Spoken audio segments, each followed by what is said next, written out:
Greetings, Dan Stanges here. This is a quick demonstration of how to make bibimbap Korean rice roll.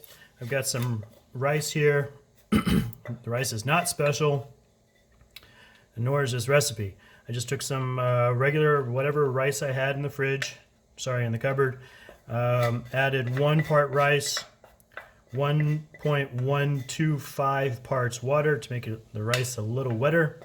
And then I threw in, I mixed in some sesame oil for flavor. Let's spread it out a little bit.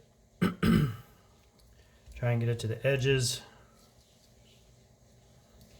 Doesn't have to be perfect, doesn't have to be pretty either, because in a second it's all gonna be covered up with the sesame roll, the sesame paper. There's first part, get the rice down.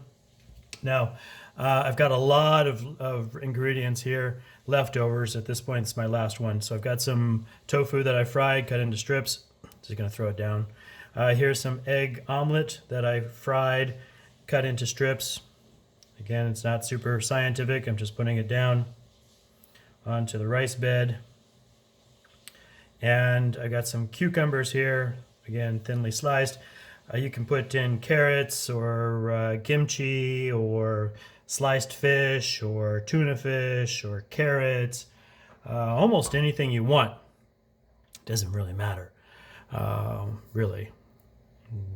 If you think it matters, then go watch another video on people who think it has to be one way or the other. And finally, I'm going to put in some kale that I steamed, dried a little bit. I added a bit of white wine vinegar to give it a little more flavor, because really the kale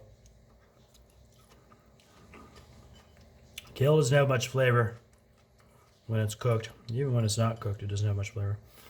I'm not going to overload it too much because the roll will not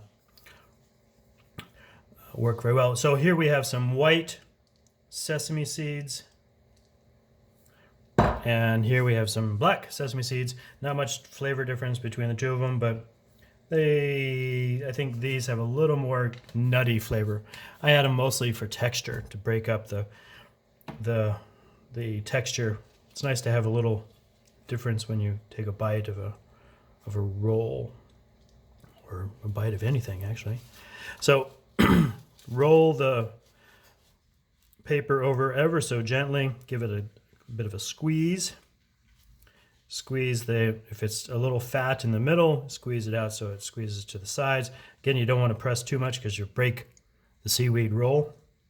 And now I'm going to add, got some water here. I'm just going to dab the water on the edge of the roll like that, and a little bit on the roll itself. And I'm going to roll, roll, roll, just like that. Clean up my mat a little bit. And now I'm going to put the top of the mat over it. I'm going to give it a squeeze.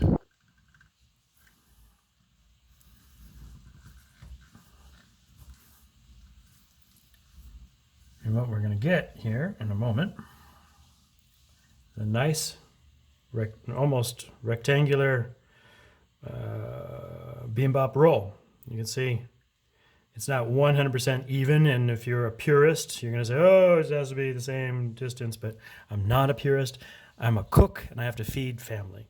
And you can see I'm ready to do that, because I've already got 1, 2, 3, I've got, at least 7? Yeah, 6, sorry.